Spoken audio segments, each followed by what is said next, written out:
Incarcerated dancehall entertainer Vybz Kartel was today rushed to the University Hospital of the West Indies, where he was treated. Now, our cameras caught the entertainer, whose real name is Adija Palmer, leaving the University Hospital. He was accompanied by a heavy detachment of police. Now, it's suspected that he's been treated for a thyroid problem. Dressed in all white, his face was covered with a white hospital sheet. Kartel, who was convicted for murder in 2014, is awaiting the conclusion to the appeal against his life sentence. His attorneys wrapped up arguments for his appeal last year. They were hoping that a decision would have been made in the matter before the Court of Appeal goes on break at the end of this month. Welcome back to Primetime News, and a special welcome once again to our viewers on onespotmedia.com. And we begin tonight with news just coming in. The Auditor General's Performance Audit Report into the operations of the Ministry of Education has been released. Now, our news team, we continue to go through that report. Milton Walker, he's been going through some of the pages. Milton, can you tell us some of the immediate findings? General, I can just give you a few highlights because we've just started to go through this report within the last few minutes. Now, in the 30-odd page report released by the Auditor General a short while ago, the AG noted that, quote, the alignment between procurement and inventory management did not support the efficient supply of textbooks and furniture to enable cost effectiveness. The AG also pointed to deficiencies in inventory management and monitoring of textbooks and furniture resulted in inefficient distribution and build-up of unused items.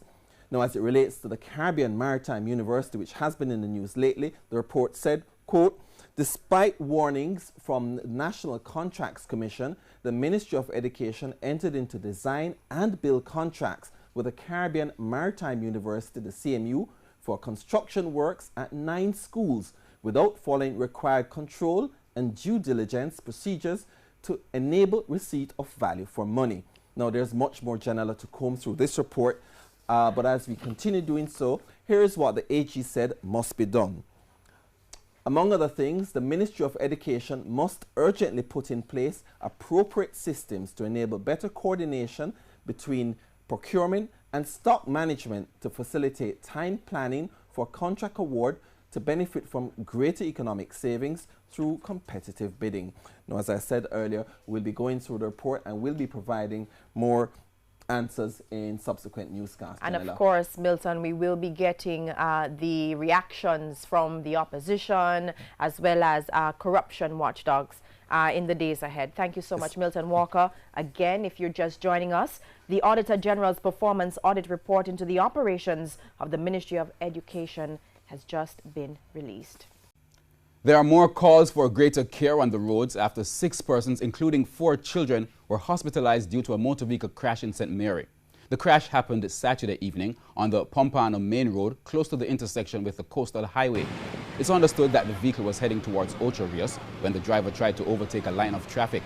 A resident who lives close to the crash site recounted what he saw. See a silver car, lift up off of the earth, lift up, and when you lift up, you drop, go on next car and drop down in our road. Pitch out 2 people and 1 baby, me see. And then 2 men run out tight and run up the road. And when me come down, me see the 2 men, the other 2 men can't move. So up to news time, there was still no information on the condition of the adults or the children who were taken to hospital. Also, it's still not clear what caused the crash, as the police are still investigating.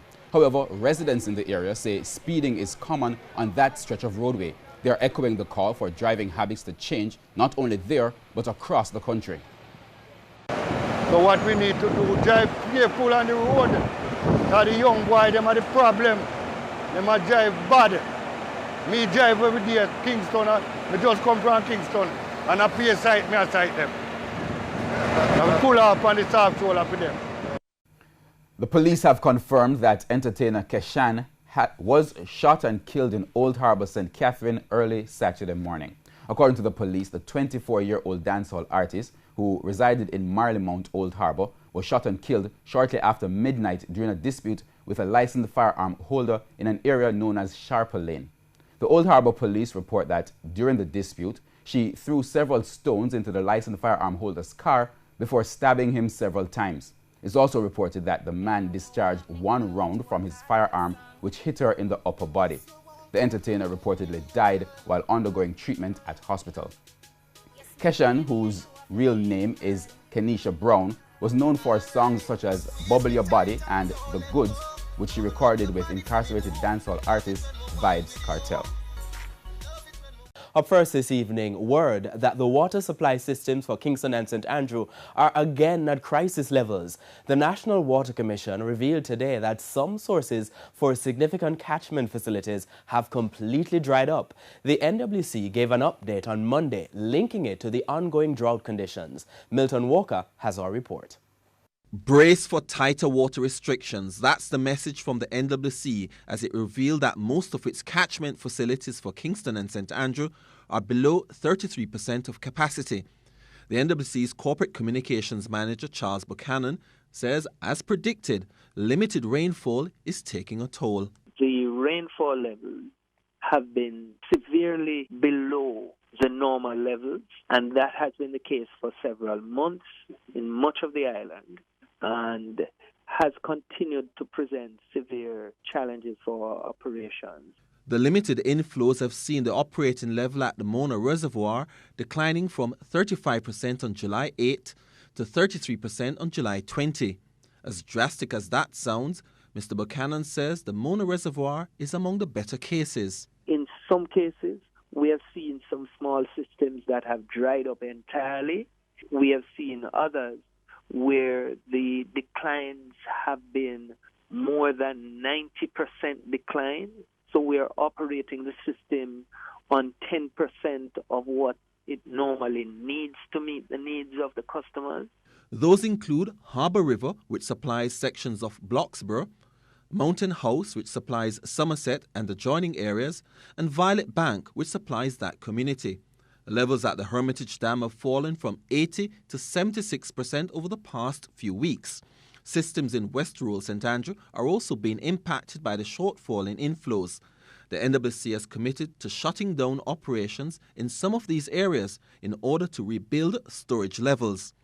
Members of the public are being urged to brace for possible disruptions in their water supply, including lower water pressure. The NWC says there could also be adjustments in the current water supply regulations in the areas that are worst affected. The Commission says it's working to streamline its water supply and trucking schedules to better respond to the various areas that are being affected. Milton Walker, TVJ News. Scores of residents and environmentalists turned out in Albertown, Trelawney this morning, blasting the government for failing to protect the Cockpit country from private interests. They're again demanding that all mining in the area stop. We have more in this report from Prince Moore.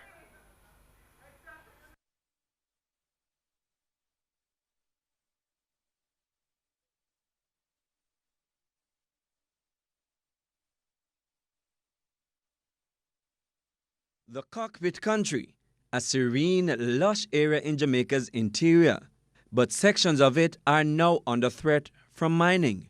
Residents, including Maroons and environmentalists, are not about to allow it. They armed themselves with placards, horns and drums and camped out in Albertown, Trelawney early Monday morning to rebuke the government for entertaining mining inside this national treasure. I'm really curious as to what excites the government about redefining the 1738 boundaries of the Cockpit country. If it is that they say they're protecting the environment, they need to now come forth with the plan that involves the indigenous people of the Maroon constituency, what the plans are and what essentially are they really trying to do. We already know what the Cockpit country is now. You have redefined a boundary. What is it that excites you? Because you said there was no mining, but now we understand what's happening on the ground. Now, there's too much that's happening behind the doors of Parliament that casts a shadow on the leadership and how much of an interest these people really have for the people that are true to this ground in Jamaica. Residents say they are not satisfied with the proposed borders for the Cockpit country. Furthermore, they say they have not been part of the meetings and discussions about where would be included in the borders. So in light of the supposed secrecy, they are now taking a radical stance. No mining at all in the Cockpit country. 46% of the water supply, and water is life, which originates in the Cockpit country. And if we have 46% of the water, and water is life, and mining would only destroy the watershed all over. So we don't want any mining, whether by nobody at all. In fact, if you mine even near to the border, it affects everybody. The Cockpit country covers parts of Trelawney and St. Elizabeth. It accounts for over 40% of fresh water needs of 6 western parishes and 40% of all Jamaica's underground water resources. But in addition to the obvious concerns for the natural environment, are worries about the man-made problems. These residents fear the commercial activities that come with mining will bring crime to their doorsteps. You can't leave a sheet by your line. You can't leave your door open. And right now when me leave, me now have to grill up my house. On a recent visit to the Cockpit country, Prime Minister Andrew Holness indicated no mining was taking place within the proposed boundaries of the Cockpit country. Prince Moore, TVJ News.